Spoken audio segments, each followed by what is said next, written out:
It's the Brad and John Show. It is the Brad and John Show. It is the C block, the Charlie block. Today is July 18th. It's a Friday, and the reason I mention it's the C block is because we normally do the show in 3 different blocks, A, B, and C, and this is the last one. And the reason I mention that is because of the fact that not only do you know the date, you know the position in the hierarchy of the show we're talking about. John, I have to admit something to you. I'm a single guy. And I went to an event last night, and there was a woman who caught my eye. And Brad, was her name Dorothy? Was it Dorothy? And a friend of mine said, "You got your eye on her, don't you?" And I go, "Yeah." And I go, "Let me introduce you. You'll like her." So he walks me over to this woman, and my friend says, I'm going to mention her name. Mm-hmm. "Hey, this is my friend Brad." And I looked at her, I go, I looked at you from across the room, and I thought, you are the most beautiful woman in here. And she looked at me and she said, "What would you do with a brain if you had one?" I'm sorry, John. And then amazingly, she came and she oiled your tin can later, didn't she, Brad? Yeah. She thought it was going to be extra squeaky, but somehow she managed to add a little bit of lubrication. That's right.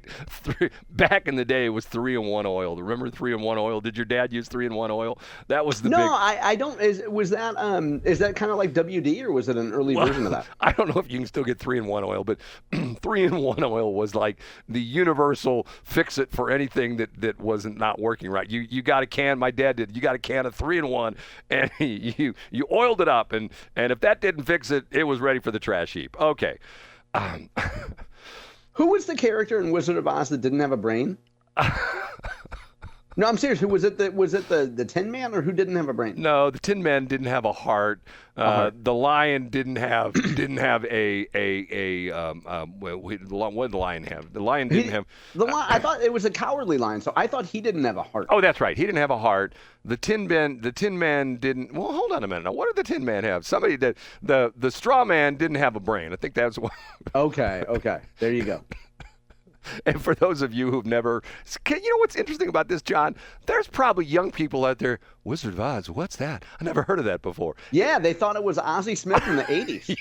Yes. They had no idea. I mean, it's been a long time since I've seen it. Now, most people today would know it because of the resurgence of Wicked and the whole Wizard of Oz original story, Right, which is sort of bizarre, but and being that I am a man firmly in touch with my softer side, my feminine side, I have actually seen the movie Wicked. John, should I turn in my man card right now? Should I just turn it in? I have seen the movie Wicked as well. Oh my God, we both. I mean, I have a little bit. I have 2 more reasons than you do to have seen the movie Wicked, but I don't think, unless you were accompanying female children, to see the movie, I can't think of a reason why you would have seen Wicked. Whole nother story. Okay. Because I try to broaden my horizons. Okay, the bill that passed last night, this is interesting because this is the first rescission bill in decades. Now, John, you are the expert in this kind of stuff.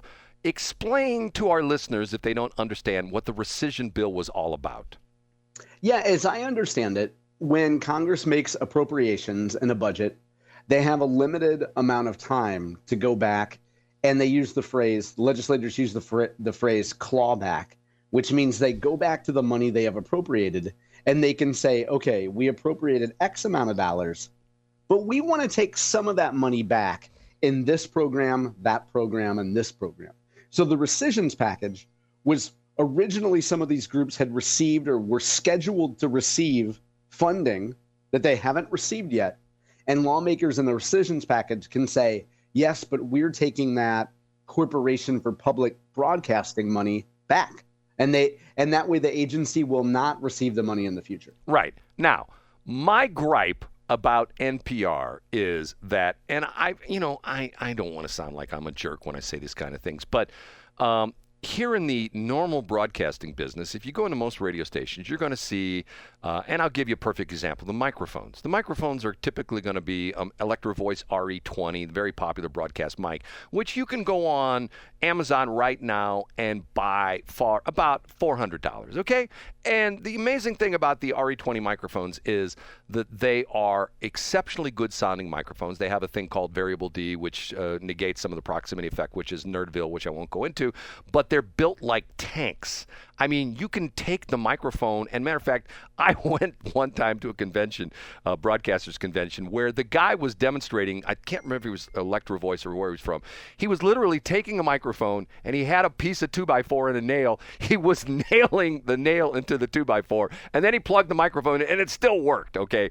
So that's the kind of microphone we use in most commercial radio stations. At the NPR affiliates and at NPR in Washington, D.C., they use Neumann U87s, which cost like $4,000 a piece, and they have to be kept in a humidity-controlled environment, and you can't get too close to them, and if you breathe in them, it can damage the capsule. Yeah, you don't want to get your mouth condensation on right, because it might cause PTSD. Right. So that's the difference. Now, I bring this up because of the fact that I will say at one point in time, I do believe there was a need for NPR and for, PBS. But it's gone because of the fact that nowadays, and they talk about the news desert, okay? John, I always find it fascinating that when something happens, a big news event, I will, and I don't know if this probably happens to you all the time. My friends, within 30 seconds of the event happening, will text me, "Did you hear about what happened to blah, blah, blah?" Does that happen to you, John? Yeah, it sure does. You're right about that, Brad. Okay, the idea being, if you go back into my childhood for sure, and yours as well too, if there was an earth-shattering news event, you would probably first hear it on the radio, and then you would go home, and if it was a local event, you would want to turn on your TV and watch the Channel 5, the Channel 4, and the Channel 2 news, and you would want to watch Larry Connors or what was Jennifer Blome, Jennifer or Karen Blome, Foss. Karen Foss, or Steve Schiff, and now you don't need to. That's your point, right, Brad? Because of the fact that it's everywhere. There's no news deserts anymore. And then they talk about. I heard this. Chuck Schumer's on TV last night going, and the rural people, they don't have any news, and the Corporation for Public Broadcasting gives them. Now, I'm going to ask you a question, John. You used to spend a lot of time in rural areas with your job at Monsanto, correct? Yeah, I'd spend some time out there. Yeah, for sure. It wasn't unusual for you to be at a farmer's farm, which was maybe hundreds, thousands of acres, and there was no town, no city, no Starbucks within, 40, 50 miles where you were at? Yeah, right? yeah, within a half hour at least driving range. Right. For sure. Okay. At one point in time, and how did those people get information, John? How did they get information? What did they do? They had a brand newfangled invention called a cell phone and the internet. But before that, John, I'm talking like back in they had an old-fangled technology called a radio. Right. And especially the farmers, what did they listen to? What did they get their information? I'm leading you along here, John. What did they listen to? They listened to a specific band of broadcasts, and that band was what again, John? AM radio. AM radio, because of the fact that gave them the weather forecast, and we still have it on KTRS. They still do farm stuff. They still do the futures market. What was the guy that was on KTRS for decades? What was his name? Farmer Dave Schumacher. Dave Schumacher over in Illinois, okay? And then Chuck Schumer says, and these people are in a news desert. They don't have any broadband, okay? And I'm thinking to myself, dude, have you ever heard of, and the reason he's going to say there's no broadband, because if he were to say a word, I believe it's one word, he would be accused of supporting the enemy. And you know what that word is, John? Ooh, it's not internet. What would it be? Starlink. Oh, yeah, you can't say Starlink. Because of the fact that Starlink is one of Elon Musk's product. And, John, where does Starlink work on the face of the earth? I don't know the answer to that question. Everywhere. Everywhere. Okay, yeah, that's the gimmick of Starlink. Right. No matter where you're at, if you have Starlink, you're connected. So if you're Joe Farmer, and trust me, I have driven out west. I tell the story all the time that when you go on I-70, as you come into Green River, Utah, which is, west of the Rockies, you're on the western slope there, probably not really much in the western slope anymore. You come into Green River, Utah on Interstate 70, and there's a sign, not put up by, a person who's trying to get you to stop in Green River, but but by, I guess would be UDOT, Utah Department of Transportation, saying no service next 113 miles. So Green River, Utah, at least on I-70, is a wide spot on the interstate where you got a bunch of gas stations, a bunch of places where you can go eat food. I think there's a Arby's or Rack's Roast Beef or something there. I've been there several times. And when you drive west of Green River, Utah, there ain't nobody. There's nothing there. I mean, you drive for 113 miles if you drive, and out there the speed limit's 80. So you drive an hour and a half, and there's nothing. But yet, if you have Starlink, or if you have the other thing, if you have in your car, if you have Sirius XM, guess what? You never are out of touch. So the point being that they're saying, well, there's news deserts. There are no news deserts. There are no news deserts anymore. As long as you have access to the internet or Starlink, there's no such thing as a news desert. Right, or Sirius XM. And, nowadays, I bet you there's farmers out there plowing their fields in the middle of Kansas someplace who have Sirius XM in the cab of their John Deeres, right, John? I mean, absolutely, and there's a farm station on Sirius XM. Right, exactly. So for him to come out and say, this is almost like saying, okay, let me maybe give you an example. Chuck Schumer's up last night, and he says, it's terrible that the Republicans have eliminated the funding for the buggy whip factories because there's still people out there with their matter of fact, those Mormons out there in these counties where they don't have any cars, they still need their buggy whips because they still have their horse and carriage, and if we don't have the buggy whips, the NPR stuff is the same thing. Remember, I told you about the promo they're running right here in St. Louis. Lady comes on, she says, yes, if we lose our money, our funding from Corporation for Public Broadcasting, that's $600,000. That equates to 6% of our budget. Okay, John, if back in the day you worked for Monsanto, and the CEO gathered everybody together and say, okay, we've got to tighten our budgets. We got to tighten our belts. We need to get rid of 6% of our total expenditures. Would that be like a supercut, John? It would not be cataclysmic. No, you might spend a little less money on toner. Right. Would the world end at Monsanto if the boss said... The world would not end, Brad. It's only 6%. Now, let's say the average reporter at NPR or at KWMU makes $60,000 a year, okay? And once again, this lady on KWMU says, we're going to lose $600,000. Okay, let's say the average reporter makes $60,000 a year. You go to the website, and there's 20, I think the last count what I said, we said 29 reporters. It was a bunch, yeah. You take 10 of those reporters, and you go eeny, meeny, miny, mo, and you do that a couple times, and you pick out 10, and you go, it's been fun, but guess what? You're done.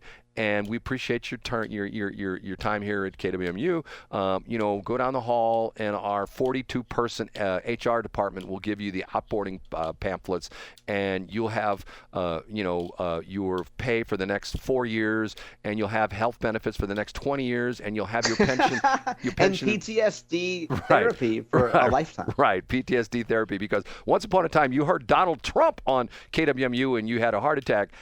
It's like no big deal. And the crazy part of it is, I've heard other people say this. At one point in time, the NPR people were saying, well, we only get 1% of our money from the federal government. So shouldn't they be saying, hey, who cares? 1%, no big deal. We'll get rid of one of the chefs in the NPR headquarters. And I've told that story before about they had chefs at the NPR headquarters in D.C., but that's a whole other story. Okay, much to do about nothing. Okay, last thing because we get out of here. Randy Raley is running for Congress, and Jeff, you're not Jeff, you're John. Okay, you say I have these fake people that hate me. Randy Raley hates me. Okay, he for whatever reason he hates me. I don't know why. Is Randy Raley in the room with us right now, Brad? No. Is his hatred real for you? Yes, it is. Because you know what it is, quite honestly?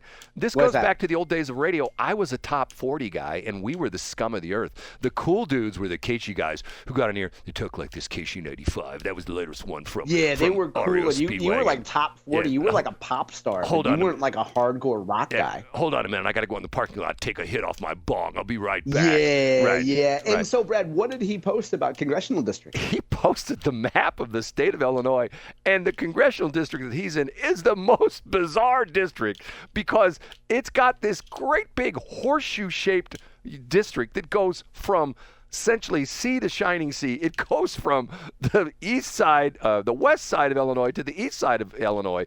And then there's this one crazy little finger that comes down from like north of Springfield. And I mean, it looks like it's like maybe 20 miles wide, but it's like 120 miles long. And it goes straight through Springfield, and it comes into the Metro East, and the entire district that he's in is just like, is all around this. And all of it is essentially Republican because it's all farm territory. But that one little finger that comes down through Springfield, which is very Democratic, and we're talking Springfield, Illinois, and comes down through those counties and comes into the Metro East. And keep in mind, St. Clair County, very Democratic. I believe Madison County as well, too. It encompasses Madison, St. Clair County. Talking about gerrymandering, holy cow. Yeah, this would send Bill Clay into fits. But I have the map in front of me, and your description of it is absolutely perfect. Is it crazy There's like a skinny little finger. Yes, it's crazy. It's like, who drew that one up? It would go from the Metro East, as you say, excuse me, up through the Springfield area, and then extends almost into Champaign, Illinois. Yes. So I guess it was very carefully drawn to take out any sort of urbanites that would live in Springfield, because, I mean, Springfield has some kind of a black population, and then all the way up through Champaign. It's just nuts. And when I say at points it's maybe only about 20 miles wide, am I exaggerating? No, you're absolutely right, Brad. And it looks like a dagger pointing up toward New York City in Mohaniville. It's bizarre. It's like, okay, we need to bring Bill Clay back from the grave and said, Bill, explain this one, dude. You know what I'm saying? It's the kind of thing where you would follow that if you were looking for some sweetmeat. Right. Say goodbye, John. I'll talk to you Monday. See you on Monday, Brad.